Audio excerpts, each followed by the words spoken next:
hoje nós vamos dar sequência a uma série que nós começamos semana passada, Extraordinária, Fé Ordinária. Domingo passado nós falamos sobre a vida comum, sobre a beleza que há no ordinário, sobre a necessidade que nós temos de compreender a graça que há em valorizar as questões do dia a dia. Boa parte do nosso tempo ele não acontece dentro da igreja, a maior parte do nosso tempo ele acontece em outros cenários. E hoje nós vamos falar de um desses cenários que talvez seja um dos que mais predominam nas nossas vidas, que é o cenário do trabalho. Então, irmãos, hoje é a mensagem que nós trabalharemos conceitos de integração entre fé e trabalho. Repete comigo, fé e trabalho. Muito bem. Então, para tal, eu gostaria que você iniciasse ali, abrisse a sua Bíblia em Gênesis capítulo 2, no verso 1. E hoje, irmãos, nós vamos introduzir uma nova prática na igreja. Amém? Podemos ou não? A gente tem falado muito sobre gestos que acompanham o nosso coração, certo? Amém? Então, para quem mais é tradicional, vai se lembrar. Nós vamos começar a leitura da Bíblia com todos de pé. Amém, irmãos? Então, vamos ficar de pé. Vamos fazer a leitura inicial. Qual é a ideia, Henrique? A ideia é que os nossos corpos acompanhem o sentido de reverência às Escrituras. Você está numa igreja que é logocêntrica e a gente vai começar a cultivar esse hábito. Não estou dizendo que vai ser um imperativo, uma ordem para todos os pastores, mas a ideia é resgatar esse hábito, da gente se levantar na primeira leitura, em forma de reverência às Escrituras. Glória a Deus? Então vamos lá. Gênesis capítulo 2, do verso 1 ao 3. Assim foram concluídos os céus e a terra, e tudo que neles há. No sétimo dia, Deus já havia concluído a obra que realizara, e nesse dia Deus descansou. Abençoou Deus o sétimo dia e o santificou, porque nele descansou de toda a obra que realizara na criação. Feche seus olhos. Senhor, em nome de Jesus, nós estamos aqui abertos a receber a revelação da Tua Palavra. Nós estamos reverentes, Senhor, aquilo que o Senhor tem para nós enquanto alimento espiritual. Então nós te pedimos, fala conosco mais uma vez, e que nós possamos sair daqui amadurecidos, aperfeiçoados no entendimento, em nome de Jesus, amém e amém. Pode tomar o seu lugar? Glória a Deus. Bom, irmãos, esse texto é um texto muitíssimo conhecido, é um texto que vai falar sobre o trabalho de Deus e sobre o descanso de Deus. É evidente, a gente não precisa filosofar muito, teologar muito, para dizer que o descanso de Deus não é porque ele estava cansado, amém? Então não, até mesmo em sentido de literatura do Oriente Médio Antigo, uma divindade descansar, estou colocando uma divindade, não que Deus seja mais um Deus qualquer, mas no sentido de teoria das religiões do Oriente Médio Antigo, essa proposta de Deus descansar significava, segundo um grande teólogo chamado John Walton, que o descanso de uma divindade significava o quê? Os limites de domínio dessa divindade. Então, Deus descansar na obra que Ele havia criado, significava que Deus havia concluído a participação dEle naquela proposta de criação, e que o ato de descanso de Deus naquele domínio significava que aquele domínio era para Ele, que aquele domínio criado por Ele seria também o domínio da sua habitação. Repete comigo, habitação. Muito bem. Então o descanso de Deus não tem absolutamente nada a ver com cansaço, com fadiga. Deus se fadigou de cansar, então agora Ele precisava de um tempo, precisava de férias, Deus aposentou. Não é isso. Nosso Deus é um Deus que trabalha, e é muito importante a gente entender essa vocação de Deus para o trabalho. Por quê? Para que nós possamos compreender a visão bíblica sobre trabalho, a gente precisa entender também as distorções que acontecem acerca do ato do trabalho. E trabalho não é apenas algo bíblico, mas é algo que está vinculado à própria natureza de Deus. E quando nós falamos sobre sermos criados à imagem, conforme a semelhança de Deus, muitas das vezes nós pensamos em questões ligadas à nossa identidade, mas deixamos de lado essa parte vocacional, a atuação que nós cultivamos em vida. E por vezes, irmãos, nós estamos nos degladiando, nos perdendo nas atividades. Eu comecei a tratar um pouquinho sobre isso no domingo passado, e hoje a gente vai tratar com bastante ênfase.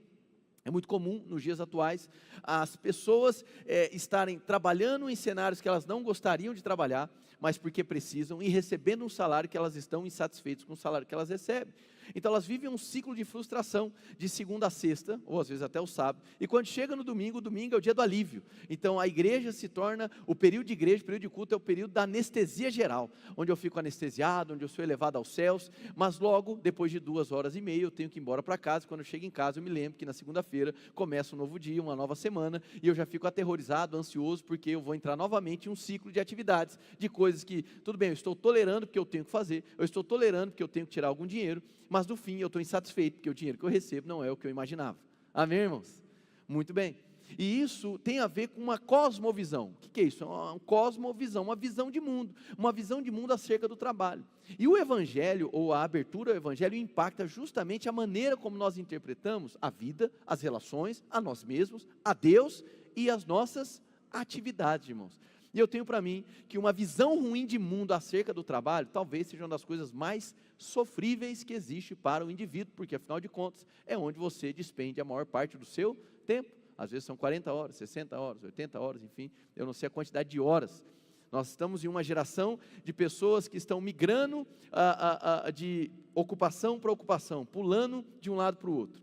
E ainda de maneira introdutória, dentro dessa mensagem, nós não podemos perder de vista que nós somos imagens, foram feitos imagens, conforme a semelhança de Deus, que o nosso Deus é um Deus que trabalha e está na essência das criaturas criadas por Deus, no caso dos filhos de Deus, trabalhar.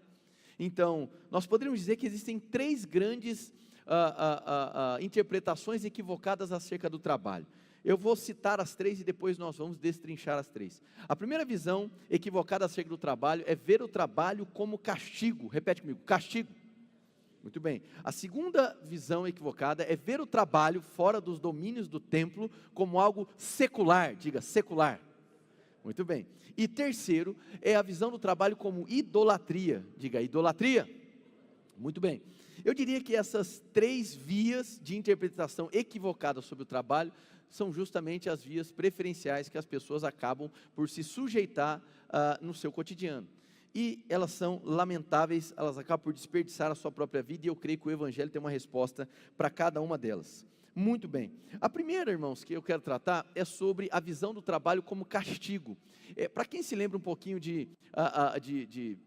da mitologia grega e etc., tem um mito chamado mito de Sísifo. Eu não sei quem vai lembrar disso, mas o mito de Sísifo, ele retrata sobre um ser que foi condenado pelos deuses gregos a rolar uma pedra até o alto da montanha todos os dias. Essa era a condenação eterna. Então ele ia lá, se esforçava. Eu até passei a imagem para o seu celular. Se conseguir jogar lá para o pessoal, não sei se o pessoal vai conseguir colocar. Mas no mito de Sísifo, basicamente ele rolava a pedra, uma pedra gigante, todos os dias até o alto do monte. Mas quando ele retornava para o pé da montanha, a pedra estava de volta lá. Então essa era a condenação eterna. Ele fazer uma rotina que fosse desgastante, que desse muito trabalho, mas que no final era inútil, não tinha função alguma. E sabe, muitos têm uma visão de trabalho semelhante à do mito de Sísifo, que é o quê? Simplesmente eu não consigo extrair significado. Para mim não tem valor algum que eu estou fazendo, eu simplesmente estou enrolando a pedra todos os dias da minha vida, mas no outro dia, quando eu me deparo, eu percebo que eu estou no mesmo lugar, tendo que empurrar ou realizar a mesma quantidade de trabalho. E essa sensação é ruim, vai lhe matando por dentro. Olhando para a mitologia grega, o ponto aqui em questão não é apenas a rotina que era repetitiva, mas sobretudo a inutilidade daquela rotina. Irmãos, é basicamente morrer aos poucos, você executar uma tarefa rotineiramente, sem significado algum e sem utilidade alguma. Amém? Talvez você possa ter um desfrute quando chega no alto do monte, mas o simples fato de você voltar no outro dia, daí me disse, pode deixar um pouquinho aí, te faz olhar para aquela rotina diária, não como algo que está te edificando, que está te lapidando, mas sim como algo que está te massacrando, é um castigo. E muitos cristãos, eles têm uma visão distorcida acerca do trabalho, ao ponto de considerar o trabalho um castigo, e ainda usam texto bíblico para isso. Gênesis capítulo 3, vai dizer que o homem agora comerá a partir do suor do teu rosto, e muitos apontam, está vendo? Aquele maldito Adão, se ele não tivesse pecado, eu estaria lá no Resort Éden, amém? Eu estaria lá no meu resort, desfrutando de piscinas de águas naturais, né? E eu não teria problema, eu não teria trabalho algum para fazer. Então existe uma inimizade tão grande em relação às atividades laborais, que muitos têm uma visão de que o trabalho é um castigo. Soma-se ao fato de que muitas das vezes você está deslocado profissionalmente, soma-se ao fato que muitas vezes você está fazendo algo repetitivo, e que você não consegue ter uma noção de bem comum, você não consegue ver muito valor. No domingo passado eu fiz um contraste entre algumas profissões, que elas são carregadas de altruísmo, carregadas de impacto social, que geram em nós um senso de realização pessoal, humanitária, mas há outras funções que talvez não carregam tanto significado a priori, à primeira vista. Talvez tenham funções que são repetitivas, que não seja bem rolar uma pedra, amém? Mas coisas que você talvez não consegue mensurar qual o impacto social. E nós vivemos em um mundo onde a relevância midiática tem afetado o grau de satisfação das pessoas. Hoje não basta fazer algo que você gosta, não basta fazer algo que você gosta e ser pago. Hoje, além de fazer algo que você gosta, ser bem pago, ainda as pessoas estão buscando o quê? Relevância. Relevância midiática. Aquilo que eu faço, ainda recebo, eu ainda quero mostrar para as pessoas que estou satisfeito. E se o que eu faço, e mesmo recebendo pouco ou muito, não for relevante socialmente, então me gera um senso de que talvez eu não esteja realmente cumprindo uma vocação. Não é assim, irmãos? Hoje, e eu quero já citar aqui uma obra importantíssima que influenciou muito a construção dessa mensagem. A obra de um autor brasileiro chamado Bernardo Shaw, de descendência oriental mesmo. Bernardo Shaw, Trabalho, Propósito e Descanso. Trabalho, Propósito e Descanso. E uma das frases dele, ele diz: pulando de emprego em emprego, torcendo para que a felicidade esteja nos aguardando na próxima profissão que viermos a exercer. Esse é o retrato do brasileiro. Ele está saltando de área em área e buscando realizações. O problema é que o senso de realização, ele muda ao longo das gerações. E hoje, como eu disse, influenciado pela revolução digital, não apenas receber bem resolve. Agora há o desejo também da satisfação midiática, da relevância, de fazer algo que é comentado, de fazer algo que impacta o mundo inteiro. Existe hoje um processo de desvalorização do microambiente que você trabalha, do microcosmo. Então, quanto mais interiorizado for a sua profissão, quanto mais distante das capitais, das grandes capitais, dos grandes centros, quanto menos midiático for o que você realiza, menor o senso de realização pessoal, porque parece que você é um irrelevante no meio da sociedade. Há uma desvalorização dos microambientes, e não se engane, os microambientes compreendem também as nossas salas, os nossos quartos, as nossas casas, amém, irmãos? E por aí vai. Então essa desvalorização progressiva dos microambientes da nossa vida faz gerar em nós uma insatisfação no cumprimento do ID. Muitos olham para aquele ID por todo mundo e pregar o evangelho de todas as nações e olham e pensam assim: puxa vida, eu nunca saí do meu bairro. Então o ID por todo mundo se torna algo frustrante. Você pula esse texto nas escrituras porque ele mexe contigo. Mas o ID, irmãos, você precisa compreender que o ID ali está trazendo uma dimensão de um quem e não de um onde. A busca do ID não é definir uma geografia onde você vai atuar. A busca do ID é gerar em você uma urgência de que há um quem para você encontrar. Cadê o seu amém? O alvo do ID é te colocar em movimento para que todos os dias, seja lá qual domínio geográfico você pisar, você possa ter um encontro. E no encontro a comunhão possa ser celebrada e Cristo possa ser visto. Amém, irmãos? Então a pergunta para você não é para qual país eu vou, mas é qual é o mundo que Deus confiou. O ID aqui, ele lida diretamente com o microcosmo que Deus fatiou e lhe entregou. Existe uma parcela de mundo que Deus lhe confiou, que possa compreender a sua rua, que possa compreender o seu bairro, que sim, para alguns podem compreender outras culturas, podem tocar outras nações. Mas nós precisamos entender qual é a porção de mundo que Deus lhe confiou. Então, irmãos, essa primeira visão de trabalho, que é o trabalho como castigo, ele é extremamente problemático. Se pauta numa teologia ruim, numa interpretação ruim. Ora, Deus trabalha. O próprio Jesus em João 5,17 vai dizer assim: olha, eu trabalho. Meu pai trabalha até agora. Jesus trabalhou, Jesus se cansou, Jesus descansou, amém? E Jesus consumou a obra que ele havia sido incumbido de realizar. Deus demonstra para nós que ele é um Deus que trabalha. Essa vocação para o trabalho é inerente à natureza de Deus, portanto está em nós, e é justamente por meio do trabalho que nós contemplamos a vida. A questão é que a visão do trabalho como castigo faz você se tornar inimigo da maior parcela das horas da sua semana. Eu ainda não entrei na questão do se você está atuando no trabalho que você gostaria de atuar. Mas antes disso, uma premissa mais básica, existencial: A crise vocacional, ela caminha junto da crise existencial e elas se retroalimentam. Hoje muitas pessoas estão em meio a uma crise vocacional. E porque elas estão em uma crise vocacional, não sabem o que elas devem fazer, elas também entram numa crise existencial, não sabem quem elas são. Nós vivemos em um mundo, irmãos, onde é natural as pessoas nos associarem por aquilo que nós fazemos, sim ou não, irmãos? Amém? Então, você realiza uma profissão por um longo período de tempo, rapidamente as pessoas já te associam por aquilo que você faz. Entenda, irmãos, a nossa identidade, ela não é uma relação direta com aquilo que nós fazemos. Você não é o que você faz, e nem o que você produz, e nem aquilo que você fez de errado. A sua identidade é extraída em Cristo, glória a Deus. No entanto, o que nós fazemos interage diretamente com quem nós somos.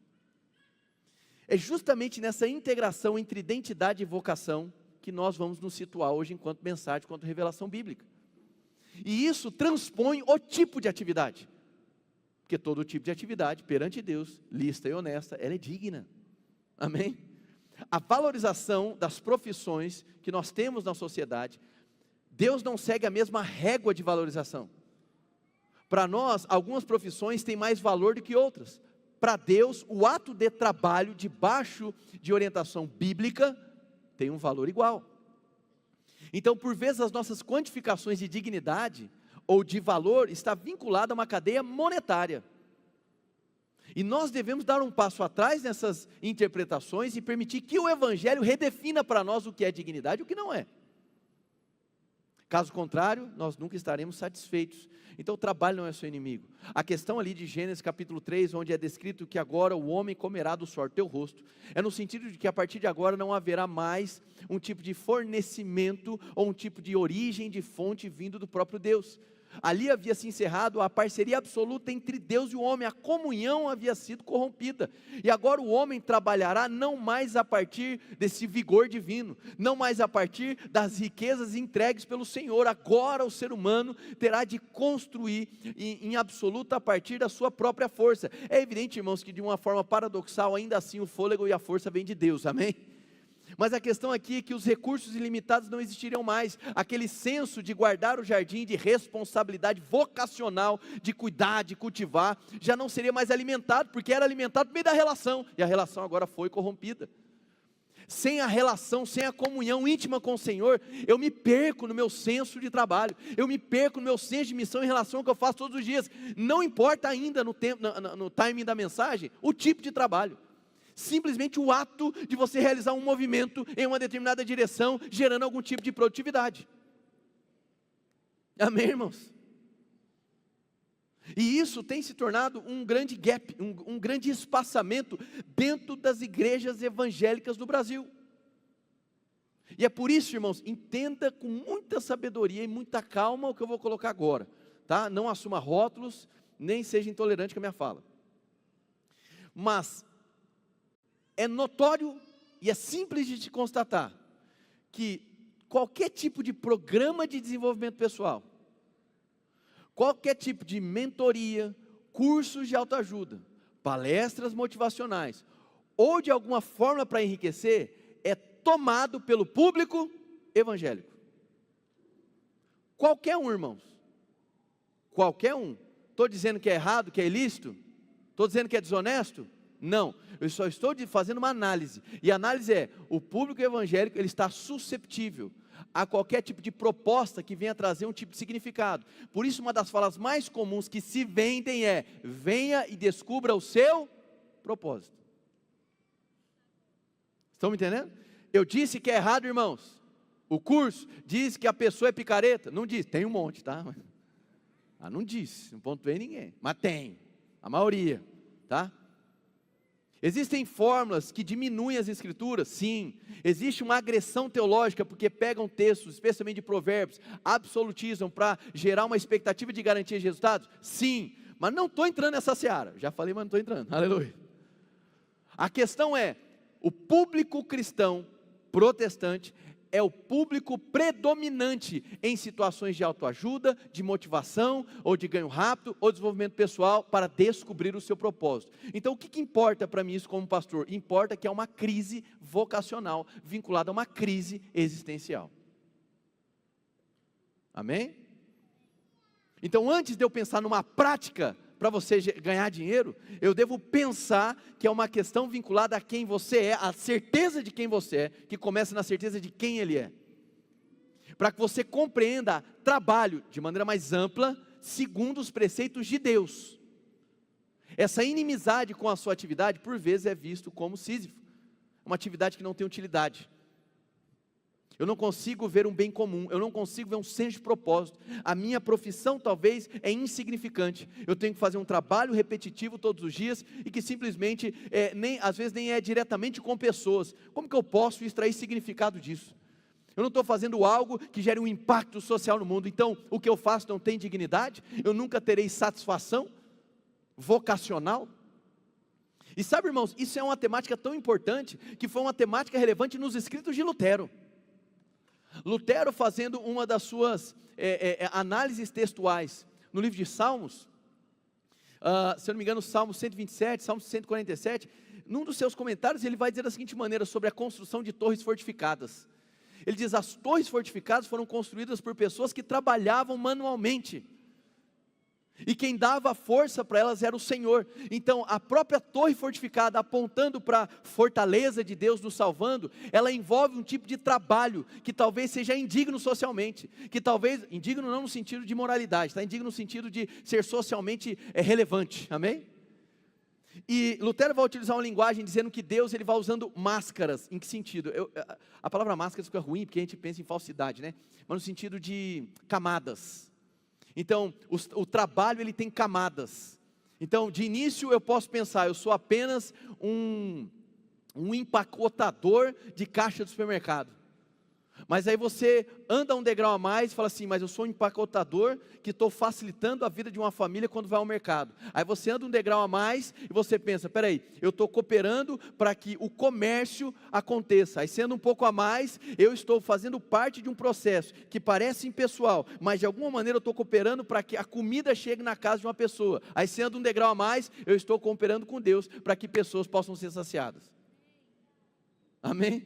Então essas camadas, Lutero observou em 1600 isso aí, irmão, amém? Era um debate importante. Nós precisamos caminhar essa camada após camada para entender que Deus está por detrás das cenas, e que não importa o tipo de trabalho, ele não é um castigo. Glória a Deus, amém. A segunda forma equivocada de ver o trabalho, e talvez esse seja a principal, é ver o trabalho como algo secular. E isso também foi enfrentado pelos reformadores no século XVI, 17, amém? 16. Também foi enfrentado. Por quê? A ideia do sagrado e profano. E isso, convenhamos, irmãos, isso atua até os dias atuais, sim ou não? É muito comum as pessoas perguntarem: o que você faz lá na igreja? Isso. E no secular? Não é essa a pergunta? E no secular, o que você faz? Esse pensamento, ele, irmãos, infelizmente, é um dos pensamentos que mais influenciam a uma postura equivocada em relação ao trabalho.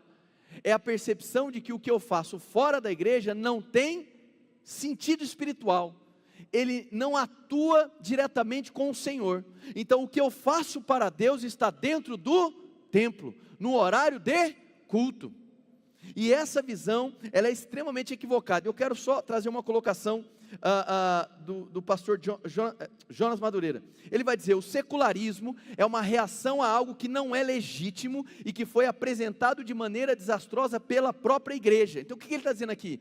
Essa visão secularista, ela não é uma resposta à Bíblia per si, ela não é uma resposta à visão bíblica da igreja, é uma resposta a uma ideia equivocada que a igreja apresentou para a sociedade. Está dando para entender? E o que foi esse projeto que a igreja apresentou de maneira equivocada para a sociedade? Algo chamado dualismo. Dualismo é diferente de dualidades, tá? Dualidades é luz e trevas, dia e noite, amém, irmãos? Isso, ok. Mas dualismo, aí é uma outra percepção extremamente influenciada por Platão. Então o que é o dualismo? Olha, é o imaterial e o material. O imaterial é o que importa e é sagrado. O material, ele é completamente corrompido e não tem salvação. Amém? Então o dualismo faz o quê? Eu pensar que dentro da igreja é sacro, é sagrado, o que eu faço é um serviço para Deus, mas fora da igreja, não. É uma ideia de dois reinos, o reino de Deus e o reino do inimigo. E onde está o trabalho? No reino do inimigo. Se é secular, então você está no reino do inimigo. Você está de alguma maneira, direta ou indireta, atuando no inimigo. Estão me entendendo, irmãos? E isso eu diria que tem raízes até hoje na igreja contemporânea, sem dúvida alguma, essa visão secularizada. E eu quero convidar você para abrir a sua Bíblia lá em Êxodo, capítulo 5, versículo 18, a gente vai fazer duas leituras de Êxodo agora, Êxodo capítulo 5, versículo 18, é o primeiro texto, muito bem, agora voltem ao trabalho, repete comigo, trabalho. Vocês não receberão palha alguma, continue a produzir a cota integral de tijolos. Agora vai para o capítulo 7, versículo 16. 7 e 16. Êxodo 7, 16. Diga-lhe o Senhor, o Deus dos Hebreus, mandou-me dizer: deixe ir o meu povo para prestar-me culto no deserto. Mas até agora você não me atendeu. Basicamente, irmãos, olha para cá um instantinho. O contexto dessas duas falas é a primeira de Faraó, a segunda de Moisés, em nome de Deus. E por que eu li esses dois textos e parece que eles não têm relação alguma? É porque existe um detalhe a nível de palavra no hebraico que é importante para nós aqui. A mesma palavra que é utilizada em Êxodo capítulo 5, versículo 18, para trabalho, é a mesma palavra no hebraico utilizada para prestar culto. É a expressão no hebraico avodá ou avdá. Ok? O meu hebraico não é tão bom assim para pronunciar da melhor maneira possível. Mas esse conceito ele vai envolver serviço, diga serviço. E aqui num contexto de serviço em relação a um próximo, ele vai envolver trabalho, trabalho mesmo, e vai envolver adoração, diga adoração. Então o conceito de avodá é serviço, trabalho e adoração. Então, a tensão que nós temos aqui do diálogo entre Deus, Moisés e aqui Faraó, Moisés e Deus, é para quem o povo irá trabalhar. A dinâmica aqui era trabalho para Faraó, ou trabalhe para o Senhor. E esse trabalho para o Senhor seria uma expressão de vida cultica, uma prestação de culto. A dinâmica da teologia do trabalho, irmãos, é fazer com que nós possamos compreender que o nosso trabalho, ele tem um potencial de adoração, que o seu trabalho, ele carrega em si uma dinâmica cultica, de culto, e esse conceito, ele é profundo para que nós possamos entender isso. Essa expressão, avodá, ela aparece, irmãos, no Antigo Testamento 145 vezes, em diversos contextos, seja para serviço em relação ao próximo, seja para um tipo de trabalho manual pesado, seja para um ambiente de adoração e prestação de culto. Deus estava trabalhando no ser humano, e resgatando no ser humano, o que acontecia no Éden, e no Éden a forma de culto era como? Cultivando e guardando o jardim. Amém? Então essa ideia reducionista, de que o trabalho para Deus, o serviço para Deus, é apenas limitado à dinâmica da liturgia de domingo, é um tipo de desperdício das nossas próprias vidas. Porque o alvo de Deus é que você possa compreender, seja lá qual for o tipo da sua atividade, sendo honesta, lícita, moral, amém, irmãos? Seja lá o tipo de atividade, é compreender a dignidade que Deus dá a esse tipo de atividade, como sendo para Ele, e isso é resgatado no Novo Testamento também. Não precisa abrir lá, mas apenas para a gente pontuar. Colossenses capítulo 3, versículo 23, vai dizer: tudo o que fizerem, façam de todo o coração, como para o Senhor e não para os homens. 1 Coríntios 10, 31, assim, quer vocês comam, quer bebam, quer façam qualquer outra coisa, façam tudo para a glória de Deus. Amém? Essa mesma dinâmica edênica, cultivar e guardar, trabalho como adoração, resgatada agora, no período ali de Faraó. Irmãos, você tem que olhar a Bíblia de maneira panorâmica, presta atenção aqui, Deus está começando a falar com o povo que recebeu os mandamentos, quem foram? O povo hebreu, amém, irmãos? Joia. O povo hebreu ali, considerado a nação de Israel, eles recebem 613 ordenanças, desses 10 mandamentos, um deles falava sobre o quê? descanso. Repete comigo, descanso. Eu já vou falar sobre descanso, mas pare e pensa o cenário. Eles vinham de 430 anos de escravidão. Escravidão significava que não tinha descanso. E agora descanso é um imperativo na relação entre Deus e o homem. Deus estava buscando moldar a cabeça desse povo para uma nova forma de se expressar, não de não trabalho, porque o trabalho não é um castigo, mas para que toda a dinâmica de trabalho seja compreendida em forma de culto e que em um determinado dia você possa descansar para contemplar que Deus é fiel no dia do não trabalho. Glória a Deus, irmãos. Então nós precisamos extrair de Deus esse significado. Vai lá para 1 Coríntios capítulo 7, versículo 17.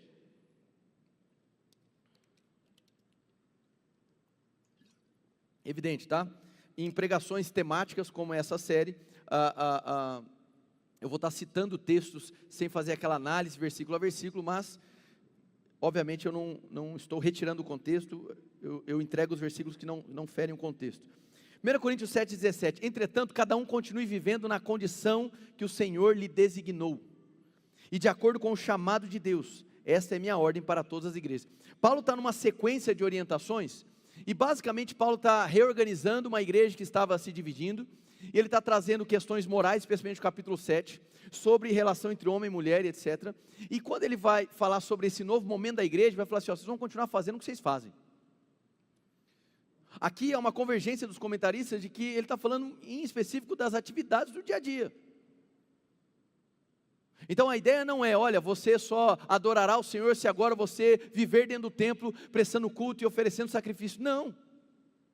A ideia é que você entenda que você vai continuar fazendo o que você já fazia, mas agora a partir de uma conceituação diferente, a partir de uma perspectiva diferente, a partir de um significado distinto, porque agora não é mais para si mesmo, agora é para o Senhor. Há um grande teólogo da área de interpretação textual, que eu gosto muito, chamado Anthony Tisselton, e ele vai trabalhar esse conceito de serviço do apóstolo Paulo. Ele vai dizer, esse conceito paulino de chamado de serviço é bem diferente do conceito moderno secular que privilegia a autonomia, e do conceito pós-moderno secular que privilegia a realização pessoal e ambições de poder. O conceito dá esse tipo de trabalho nova relevância para o presente. A percepção de Tisselton nos aponta para o resgate da noção de que o trabalho é uma vocação ou um chamado, uma contribuição para o bem comum, não simplesmente um meio para o desenvolvimento pessoal. O alerta que seguidas vezes eu já fiz aqui como pastor dessa igreja, para os irmãos refletirem, etc., é o cuidado, irmãos, com o ritmo hedonista do tempo que nós vivemos. O que é isso? A busca desesperada por autossatisfação, a busca desesperada por um desenvolvimento pessoal que só pensa em si mesmo. Eu tenho feito assim, por várias vezes em várias mensagens, e isso, irmãos, não é um tipo de contrariedade aos cursos vendidos por aí, em parte sim, mas é esse cuidado, porque se tornou o ídolo dos nossos dias, si mesmo, o bem-estar de si mesmo. É lícito procurar o meu bem-estar? É claro que sim, mas fazer disso meu ídolo, e todas as minhas finanças e tudo que eu penso, pensar apenas em mim mesmo.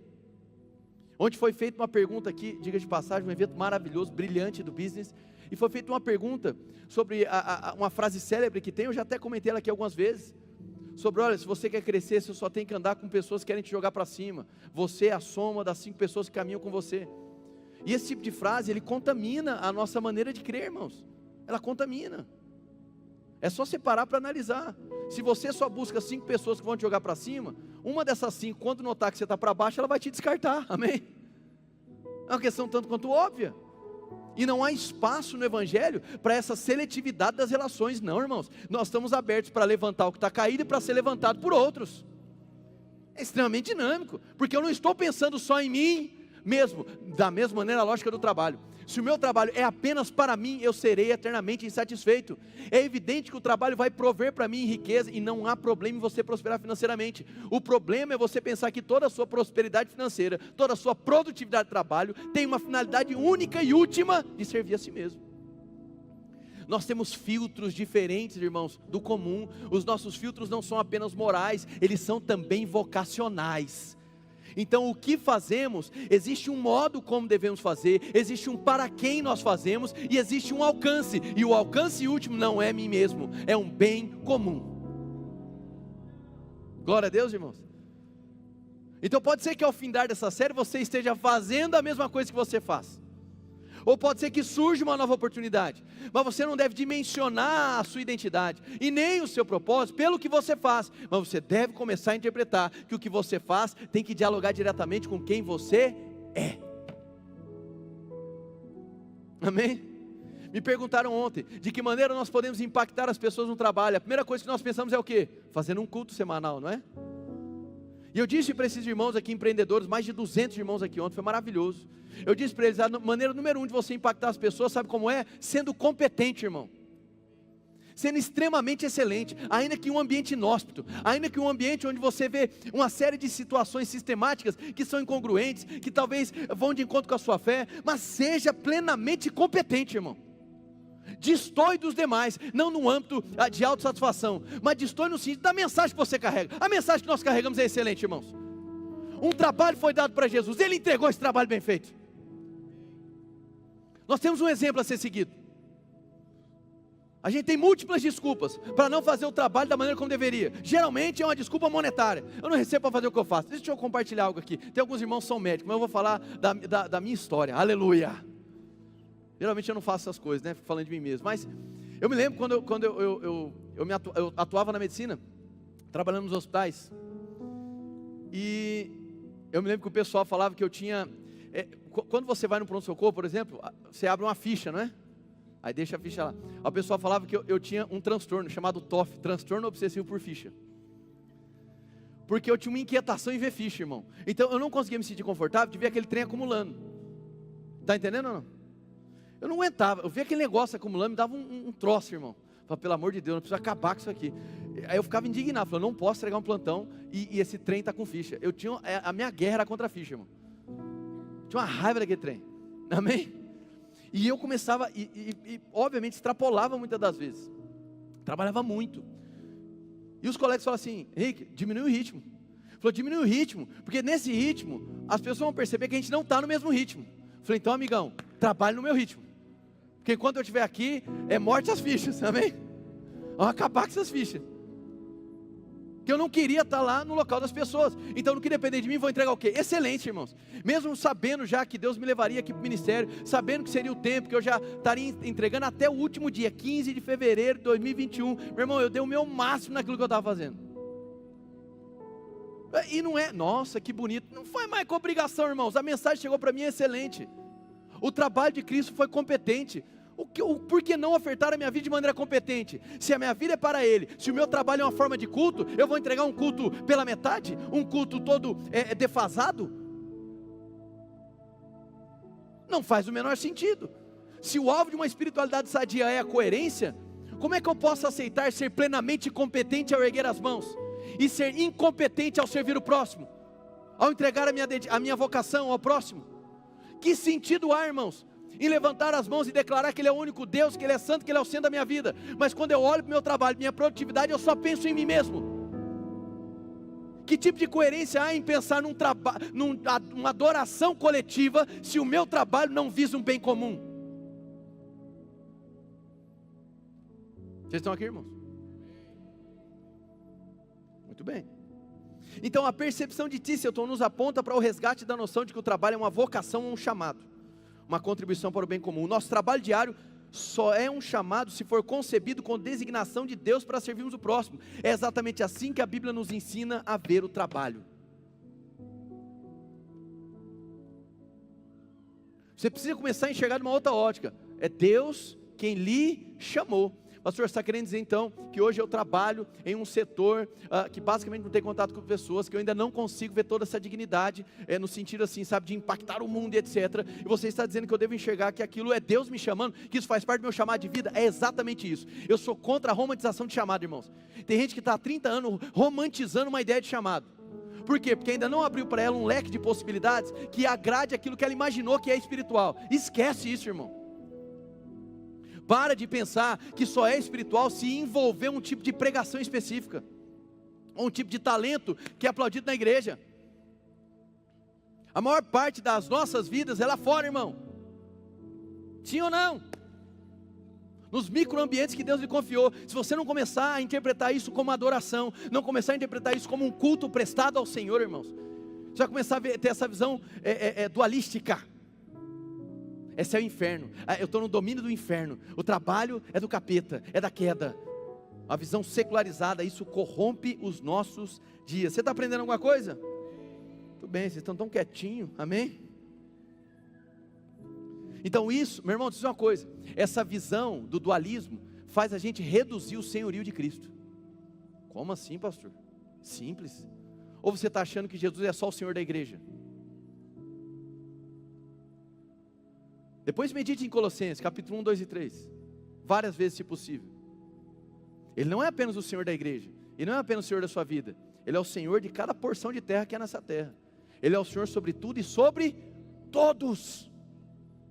Então não diminui o senhorio de Cristo, apenas uma atividade de igreja. Então peraí, pastor, não há separação entre sagrado e secular? Não, a Bíblia nunca trouxe esse tipo de separação. O cuidado de uma mãe com seus filhos, sendo uma dona do lar, é sagrado. O trabalho de um padeiro amassando a massa do pão é sagrado. O trabalho de um pedreiro na construção é sagrado. O trabalho de um caixa do supermercado é sagrado. Amém? Esqueça essa visão secularizada. Não há púlpito para todo mundo, não há palco para todo mundo, nem há serviço na igreja para todo mundo, irmão. Desses de exposição. Então é importante ressignificar, dar uma nova interpretação para os seus dias. Vai lá para Isaías capítulo 28, versículo 24, vamos lá. Olha que texto espetacular, irmãos, espetacular. Medite comigo, Isaías 28,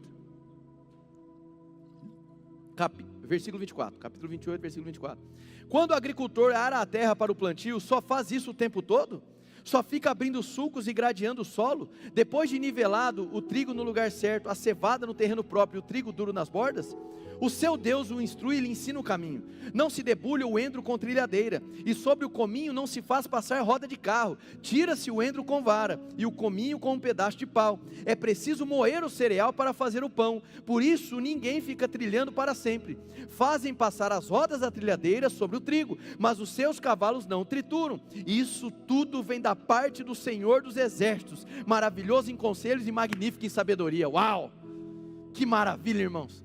Deus trazendo um detalhamento de uma vocação de contato direto com a terra. Para os nossos dias, irmãos, existe um microambiente que é extremamente negligenciado. Você tem que parar para fazer uma análise, irmãos. Você é sul-mato-grossense, você mora em Campo Grande, capital do Mato Grosso do Sul, e talvez você não tenha noção do impacto do agro do nosso estado no mundo. Ah, mas é que eu sou de exatas. Não interessa, irmão. Eu sou da saúde, não interessa. Você tem que ter um pouco de noção que existem milhares de trabalhadores que estão lançando a sua mão, literalmente, no arado, e que por meio daquele trabalho, pode ser em uma dessas etapas que foi descrito ali em Isaías, uma das etapas, e eles estão provocando um bem comum, que nos alcança, que alcança o mundo todo. É importante que você consiga enxergar da ótica de Deus. Você não está apenas, o pintor está apenas pintando a parede. Não, ele está colorindo o mundo maravilhoso que Deus nos confiou, amém? Glória a Deus. Eu estou apenas um setor do funcionalismo público. Não, irmãos, você está cooperando para que a civilização continue. O mandato de cuidar e cultivar o jardim continua. Há desdobramentos para encher a terra. Você não enche a terra sem uma organização civilizacional. Então o trabalho tem a ver com o quê? Cooperar com o que Deus está fazendo. E o que Deus está fazendo? Promovendo o shalom no mundo. Repete comigo, shalom. Shalom, irmãos, eu sei que é interpretado como paz, mas nós vamos ampliar, porque o conceito é mais ampliado. Shalom, ele tem a conceituação de trazer ordem para o caos. Então todo trabalho nessa terra é digno, porque coopera para que o caos seja reordenado. Você não entendeu? Você na atribuição que lhe é dado hoje, ainda que com um salário que talvez não seja correspondente, que seja injusto, ok, mas serve de consolo, de ânimo. você está fazendo participação direta com essa promoção de um shalom no seu microambiente. Você deve todos os dias chegar no seu trabalho e dizer assim: hoje eu estou aqui para estabelecer o shalom de Deus, e o que chegar nas minhas mãos com competência, caráter, excelência, eu vou reestruturar, e eu vou trazer ordem ao caos. Ah, mas vou resolver tudo? Irmãos, resolve o que está na sua mão. Traga paz, traga plenitude, traga ordem para aquilo que chegar nas tuas mãos. Amém? A terra clama por trabalhadores competentes, que olham para o trabalho nessa conceituação não apenas do dever que deve ser feito, do dinheiro que deve ser retirado do fim do mês, mas nessa vocação. Se eu estou nesse trabalho, pode não ser um dos meus sonhos, mas eu encaro como um chamado de Deus. Mas pastor, você está querendo dizer então que eu citei domingo passado, né? Eu sou o garçom que retira o copinho da sobremesa da mesa. Que dignidade é nisso? Irmão, deixa eu dizer uma coisa: se não tivesse você para retirar o copinho, quem tiraria? Pensa se esses copos acumulam. Não é assim? Cenário catastrófico. O copo cai no chão, quebra, alguém se corta. A desgraça, né, irmãos? Mas você pode cooperar com ordem em meio ao caos. Então não há trabalho insignificante para o Senhor. Não há trabalho que é do secular e outro que é religioso. Não. Nós estamos aqui em forma cultica, em adoração cultica ao Senhor. A nossa vida é um culto, ou deveria ser um culto ao Senhor. Cadê você? Diga amém. Terceira forma é ver o trabalho como um Deus, como idolatria. E isso tem muito a ver com o tempo que nós vivemos. O trabalho como um Deus, ou a forma idolátrica do trabalho, tem a ver com a forma caída do trabalho. Onde agora, porque o nosso sustento vem do suor do nosso rosto, a gente tenta divinizar a nós mesmos. A gente faz do dinheiro o nosso Senhor. E deixa eu dizer uma coisa: todo ídolo requer sacrifício. E tem muitas pessoas hoje que, por conta dessa idolatria ao trabalho, estão sacrificando suas famílias, sacrificando o seu casamento, sacrificando a sua saúde emocional, porque não consegue ver outra coisa que não seja dinheiro. O que eu faço em relação a isso? Esse ídolo precisa ser destronado. Esse ídolo precisa ser destronado. Cadê o seu amém? Esse ídolo precisa ser destronado. Não há espaço. Ou é o Senhor, ou é o dinheiro. Amém, irmãos? O trabalho em forma idolátrica, ele vai minando o nosso dia a dia. Ele vai fazendo a gente quantificar as próprias relações. Aí nós caímos nesse engodo das relações por interesse. Eu me aproximo de quem pode gerar uma vantagem financeira. Eu disse uma situação absurda aqui ontem. Compartilhei de uma situação que aconteceu fora daqui. Infelizmente isso tem sido comum, tá? De pessoas migrarem de igreja, isso não foi aqui. E qual é o interesse da pessoa? Olha, eu vou para outra igreja porque lá existem pessoas mais elitizadas, então elas são potenciais clientes para a minha vida. O que é isso, irmãos? Isso é o capeta, irmão, dançando e rebolando, né? Isso é pior que possessão demoníaca.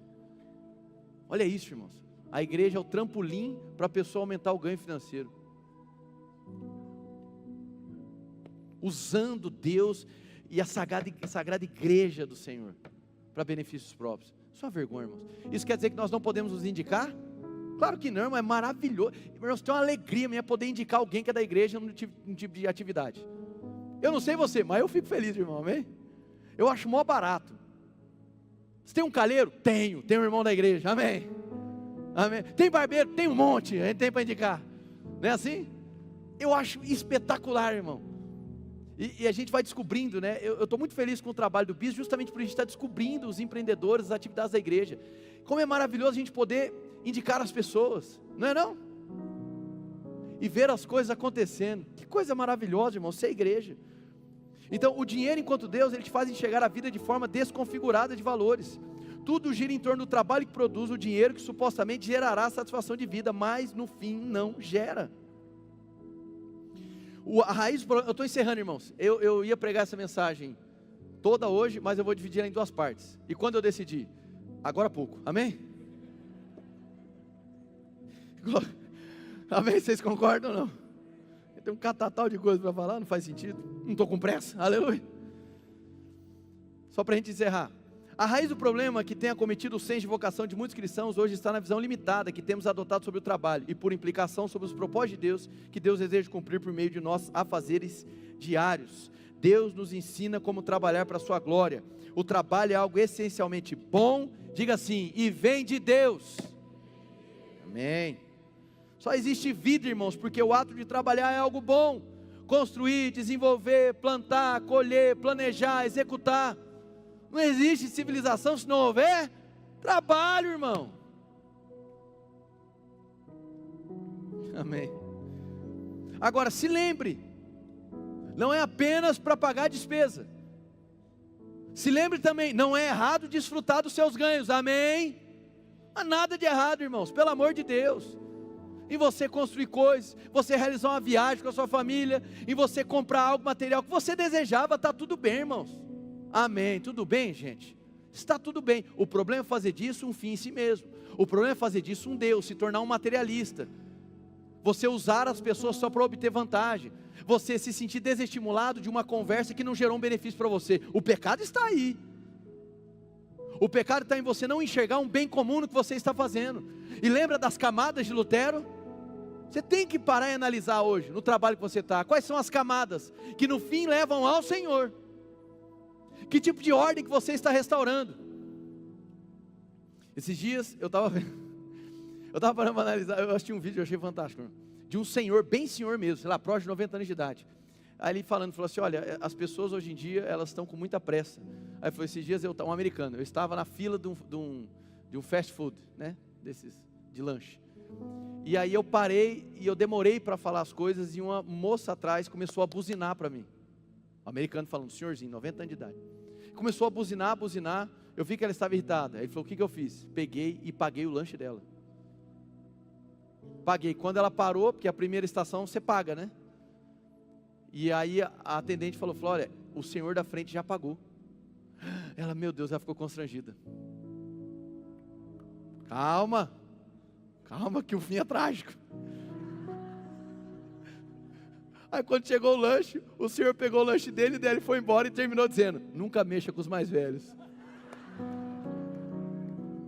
Gente, foi o melhor vídeo do ano, irmão. Falou assim, ele disse assim, os idosos têm mais experiência, não mexa com eles. Mas irmãos, esquece a cena, amém? É que eu lembrei, queria compartilhar com vocês. Espetacular. Que valor há, irmãos? Talvez dentro de você numa dinâmica de um tipo de fast food. Você trabalhando como atendente. Vem um senso de insignificância. Não vem?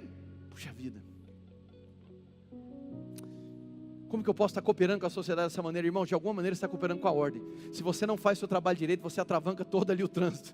Você vai atrapalhar as pessoas ficarão mais irritadas, ficarão mais inquietas. Se você não anota bem o pedido, entende, irmãos? Você consegue extrair coisas belas de atitudes simples. E a nossa vida é baseada nesse quantitativo de atitudes simples, irmãos. Há um autor brasileiro que já faleceu, chamado Drummond Lacerda, um pastor de Belo Horizonte, e ele diz em uma das suas mensagens, no fim da vida nós vamos perceber que o extraordinário é a soma de situações ordinárias que nós entregamos para o Senhor. Glória a Deus. O velhinho foi sagaz, irmão. Então o trabalho vai muito além do dinheiro.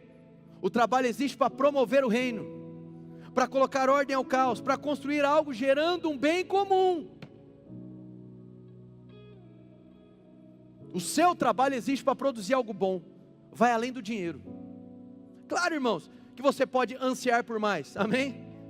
Não há nada de errado em você ambicionar cargos melhores, finanças mais substanciosas, não há nada de errado nisso. No entanto, você deve sempre examinar o seu coração, se essa ambição não se tornou um ídolo, porque se tornou um ídolo, se lembre, todo ídolo requer sacrifício.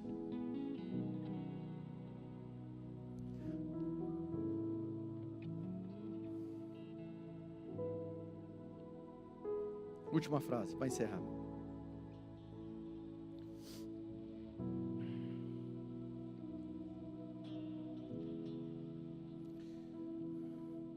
Trabalhar para a glória de Deus é uma dádiva. Essa visão torna o trabalho, ainda que difícil, algo belo. A missão da gestão do jardim continua, mesmo após a queda. Certamente um ambiente mais inóspito e hostil.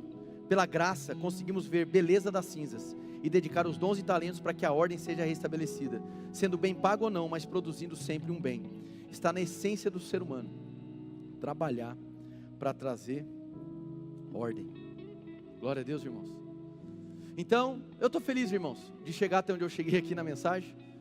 Não adianta querer tratar outras questões com pressa com vocês. No domingo que vem nós vamos dar sequência para falar sobre integração entre fé e trabalho.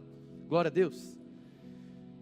Em nome de Jesus, reflita, medite no Senhor, peça a Ele uma interpretação distinta, para que você olhe para os seus dias de uma maneira diferente.